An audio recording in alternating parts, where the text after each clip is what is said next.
आप सभी लोगों का स्वागत है एक बार फिर से केजे क्लासेस के यूट्यूब चैनल पर। और आपके लिए खुशखबरी है, आज हमारे यूट्यूब चैनल पर आए हैं सीए पारस अग्रवाल जी। ठीक है ना, जीएसटी एक्सपर्ट है, इनकम टैक्स में भी अच्छी नॉलेज है। ठीक है जी, पारस अग्रवाल जी आपको बुलाया एक मुद्दे पर। मुद्दा ये है जो ईट है, जो ब्रिक्स है, उस पर ना काफी कंफ्यूजन है लोगों को। 1 अप्रैल 2022 से इसमें काफी चेंजेज हुए हैं, तो आप हमें इस चेंजेज के बारे में बताइएगा। क्योंकि इसमें क्या है ना, 12% का रेट भी है, 6% का रेट भी है, इसमें कंपोजिशन स्कीम भी है। तो इसमें कंफ्यूजन हो रहा है कि ये है क्या एक्चुअल में, और गवर्नमेंट ने अभी ऐसा कुछ क्लैरिफाई नहीं करा है। तो प्लीज थोड़ा सा इसके बारे में बताइए। Thank you so much sir.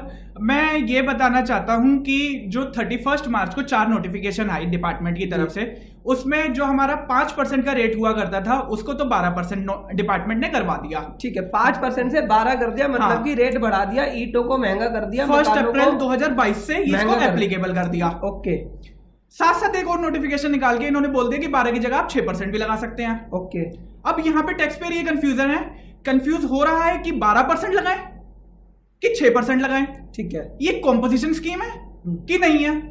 Notification में ये बोला गया कि ये एक स्पेशल कॉम्पोजिशन स्कीम है, हाँ जी, जिसको हम इसको 10(2)A में भी कवर कर सकते हैं। अब हम इसको 10(2)A में कवर करते हैं तो हमें आईटीसी का इनपुट भी नहीं मिलेगा और आईटीसी हम आगे दे भी नहीं सकते, टैक्स इनवॉइस भी नहीं जनरेट कर सकते, हमें यहाँ पे बिल ऑफ सप्लाई जनरेट करना पड़ेगा। और दूसरी तरफ डिपार्टमेंट यहाँ पे जीएसटीआर 1 और आईएफएफ हमसे डलवा रहा है, हाँ, ब्रिक्स के केसेस में।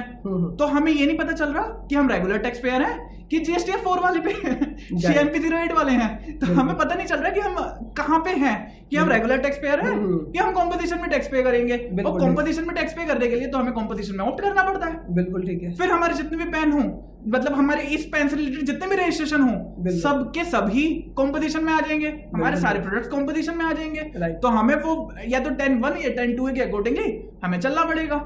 तो हम जब रेगुलर टैक्स पेयर हैं यहाँ पे और 12 की जगह 6 ऑप्ट कर रहे हैं, तो क्या डिफरेंस है भाई? हमारे जो रेसिपिएंट है वो 12% क्यों देना चाहेगा? वो तो हमसे यही बोलेगा ना कि 6% ले लो भाई, मैं इनपुट नहीं ले रहा या कुछ ले रहा हूँ, वो उसका केस है।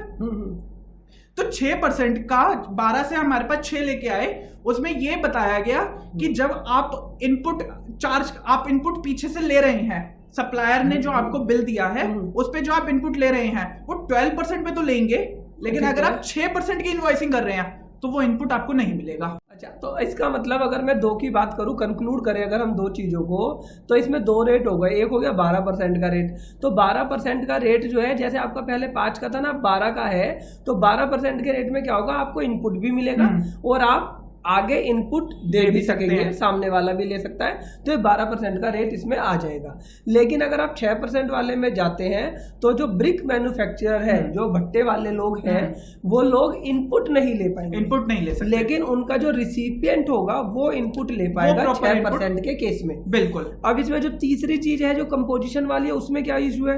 कंपोजिशन वाली में जो, क्योंकि नोटिफिकेशन में बताया ये एक स्पेशल कंपोजिशन स्कीम है, ठीक है, अंदर ये क्लियर कर नहीं रहे हैं। टॉपिक तो डाल दिया, हेडिंग डाल दी नोटिफिकेशन की स्पेशल कंपोजिशन स्कीम, अंदर इन्होंने क्लियर करा ही नहीं सर कि तो ये क्या है, क्या कंपोजिशन है या नहीं है। क्योंकि अभी हम डिस्कशन कर रहे हैं कि इनपुट हम दे सकते हैं, हम टैक्स इनवॉइस जनरेट कर सकते हैं 6% पे भी, ठीक है, लेकिन कंपोजिशन में तो ऐसा होता नहीं है। ठीक है, हाँ बिल्कुल सही बात है। कंपोजिशन में तो हम टैक्स इनवॉइस जनरेट ही नहीं करेंगे। राइट। आगे वाला तो इनपुट ले ही नहीं सकता। तो यहाँ पर एक क्लियरिटी नहीं है।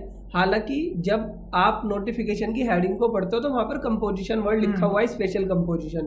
तो स्पेशल कंपोजिशन की अगर बात करें तो वो 10(2)A हो गया। हाँ, 10(2)A हो गया। 10(2)A हो गया तो वहां पर भी रेट 6% हो गया। ठीक है ना, तो वहां पर भी रेट 6% हो गया। तो यहाँ पर इस चीज को आपको समझना है। अगर मैं बात करूं 25 मार्च की, 1 अप्रैल की बात नहीं करता हूं मैं पारस जी, बात करता हूं मैं 25 मार्च की। तो 25 मार्च को अगर कोई कंपोजिशन ले रहा था तो उससे तो 1% टैक्स ले रहे थे, क्योंकि मैन्युफैक्चरर के केस में 1% आपका टैक्स है, तो वहां पर आप 1% टैक्स ले रहे थे, अब आप 6% टैक्स ले रहे हो। तो ये बड़ी गड़बड़ है। वहां पर लिमिट आप 1.5 करोड़ दे रहे थे, यहाँ पर लिमिट आप 50 लाख दे रहे हो। तो ये वाली चीजें ना समझ नहीं आई।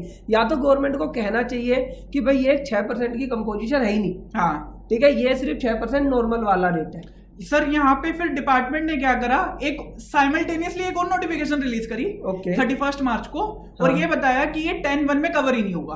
ओके, मतलब जो अभी तक 1% हम चार्ज करते हुए आ रहे थे कॉम्पोजिशन के अंदर, ठीक है, वो 1% हम चार्ज ही नहीं करेंगे। ओके, वहां से तो कंपोजिशन हटा दिया, कॉम्पोजिशन 1 से तो हटा दिया, 10-1 से। अब ये कॉम्पोजिशन है तो ये 10-2A वाला है। ओके, तो हम 6% चार्ज करेंगे। हाँ, ओके, वो भी चार्ज क्या करना, वो तो हमें ही देना है। कॉम्पोजिशन में है तो वो हमें देना है। रेगुलर टैक्स पेयर है तो हम रेसिपिएंट से चार्ज करेंगे। तो इस तरीके से चलेगा। अब क्वेश्चन माइंड में ये रेज होता है कि हम किस में जाएं जी, क्या हम कॉम्पोजिशन में जाएं? तो अगर आप कॉम्पोजिशन में जाते हैं, आपके प्रोडक्ट एक से ज्यादा हैं, भाई सिर्फ ब्रिक्स तो है नहीं, आप सीमेंट में भी डील कर रहे हैं, है ना, तो आपके पास प्रोडक्ट एक से ज्यादा है, आप सेम पेन से और भी बिजनेस कर रहे हैं, तो आप कॉम्पोजिशन में जाएंगे तो फिर इन सब पे भी कॉम्पोजिशन लगेगा। तो आपको मैं ये एडवाइस दूंगा कि आप कॉम्पोजिशन में ना जाए, नॉर्मल वाले में ही चले जाए। अब भी कोई क्लैरिफिकेशन आएगी ना, तब तक जब तक कोई क्लैरिफिकेशन आएगी कि इसके लिए तो आपको कॉम्पोजिशन में जाना पड़ेगा। वैसे सर ऐसी कोई क्लैरिफिकेशन आएगी नहीं कि अगर आप ब्रिक्स के केस में है तो आप कॉम्पोजिशन में जाएं ही जाएं, ऐसा कुछ कंपलसरी तो होता ही नहीं है, होता ही नहीं है। तो हम रेगुलर टैक्स पेयर रहे, हम आगे वाले को, क्योंकि अभी 6% का केस एक और सर है यहाँ पे, अभी तो 6% हमें रेसिपिएंट देगा, बिल्कुल ठीक है, और यहाँ कंपोजिशन में चलेगा तो हमारी जेब से जाएगा, हमारे प्रॉफिट मार्जिन में से जाएगा। अब यहाँ पर ये आपको सजेस्टेड है कि आप ना कंपोजिशन स्कीम ना लें, ठीक है ना, क्योंकि अगर आप कंपोजिशन स्कीम लेते हो, ठीक है ना, तो पहली बात तो क्लियरिटी नहीं है ये कंपोजिशन स्कीम है भी या नहीं है, ठीक है। अगर आप नॉर्मल लेते हो तो 6% लगना है, तो 6% लगने में क्या इशू रहेगा कि भाई आप अपने रिसिपिएंट से कलेक्ट कर लोगे, नॉर्मल अपनी GSTR 1 भर दोगे, हाँ थोड़ा सा ना कंप्लाइंस कॉस्ट आपकी बढ़ जाएगी, लेकिन आप नॉर्मल में जाएंगे तो ज़्यादा ठीक है।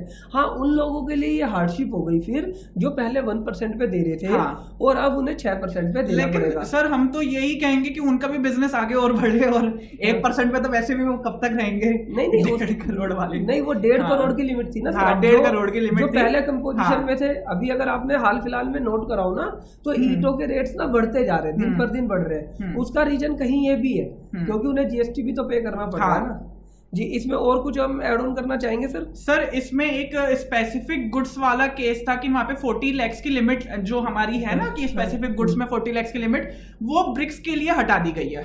अच्छा, वो जो एक हमारा कंसेप्ट होता है ना कि 40 लाख के गुड्स के केस में है, तो वो पहले उसमें आइसक्रीम, पान मसाला वगैरह होते थे कि आप इसके लिए 40 लाख की लिमिट नहीं लेंगे, तो सेम ब्रिक्स के लिए भी होगी। मतलब ब्रिक्स में अगर आप डील कर रहे हैं तो आपकी अगर टर्नओवर 20 लाख से ज्यादा हो जाती है, वो इंटरेस्टेड सप्लाई कर रहे हैं और 20 से ज्यादा आपकी हो जाती है, तो आपके यहाँ पे रजिस्ट्रेशन मैंडेटरी है, मतलब आपको 40 लाख वाला बेनिफिट नहीं मिलेगा। अच्छा, इसके अलावा यहाँ पर एक 10 मई को भी एक क्लैरिफिकेशन आई है, ठीक है, इसके बारे में थोड़ा सा इस क्लैरिफिकेशन में, क्योंकि हम रेगुलर टैक्स पेयर है, अभी तक हमारे रेट जो आ रहे थे वो 0.25%, 3%, 3% के बाद हमारा जो आता है वो हमारा आ गया 12%, 12 के बाद 5%, 12%, 18% और फिर 28%, ये हमारी स्लैब जा रही थी GST रेट में, ठीक है। और जो 6% की स्लैब थी, वो 6% की स्लैब हमारी रेगुलर टैक्स पेयर के लिए आ ही नहीं रही थी, वो तो कॉम्पोजिशन के लिए आ रही थी 10-2A में।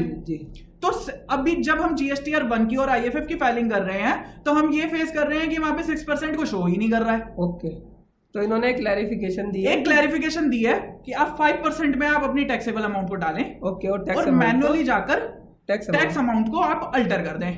ओके, तो ये इन्होंने क्लैरिफिकेशन दे दिया, तो अब आपको GSTR 1 और IFF में भी दिक्कत नहीं होगी। और मेरे हिसाब से ब्रिक्स के अगर आपका कोई व्यक्ति है तो आपको क्लियरिटी आ गई होगी कि 3 रेट्स है, एक कंपोजिशन, एक नॉर्मल और एक नॉर्मल 12%। हाँ, तीनों में अंतर आपको पता लग गया होगा।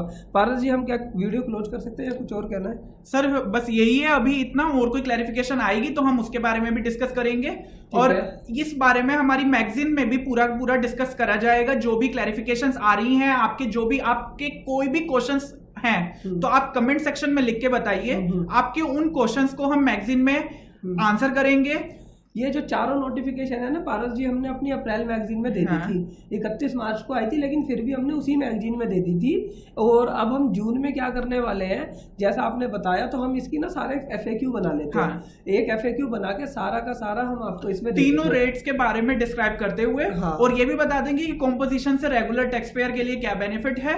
बिल्कुल बिल्कुल। ये सारी चीज़ें हम आपको जून महीने की मैगजीन में बता देंगे। तो अगर आपने अभी तक मैगजीन सब्सक्राइब नहीं करी है तो हमारी मैगजीन को सब्सक्राइब कर लेना। और एक इन्फॉर्मेशन आपको और दे दूँ, हमारा हर संडे दिल्ली में फेस टू फेस बैच शुरू हो गया है। तो अगर आप दिल्ली NCR से हो तो आप हमारे बैच को ज्वाइन कर सकते हो। और इस बैच को ना पारस जी हम रिकॉर्ड करेंगे ऐसे ही, और इसे रिकॉर्ड करने के बाद पूरे इंडिया में इसकी गूगल ड्राइव पेन ड्राइव देंगे। तो अगर आपने पेन ड्राइव गूगल ड्राइव ले रखी है और आपकी एक्टिव है तो आपको टेंशन लेने की कोई ज़रूरत नहीं है। इस महीने से आपको नई रिकॉर्डिंग आना शुरू हो जाएगी। अगर आपकी पेन ड्राइव एक्सपायर है, गूगल ड्राइव एक्सपायर है, तो आप उसे रिन्यू करा लें या आप नई गूगल ड्राइव पेन ड्राइव ले लें। अब अगले 6 महीने तक ना हर संडे या मतलब कि वीक में आपको एक वीडियोस आती रहेगी जिससे कि आपकी नॉलेज बढ़ती रहे। अगर आपको ये वीडियो अच्छी लगी है ना तो कमेंट बॉक्स में हमें लिखकर बताना, और इस वीडियो को ना अपने जो भी व्हाट्सएप ग्रुप है सब पे शेयर कर देना जिससे कि सब लोगों को इसकी क्लैरिफिकेशन आ सके। इस वीडियो को देखने के लिए आपका दिल से धन्यवाद करते हैं। Thank you for watching.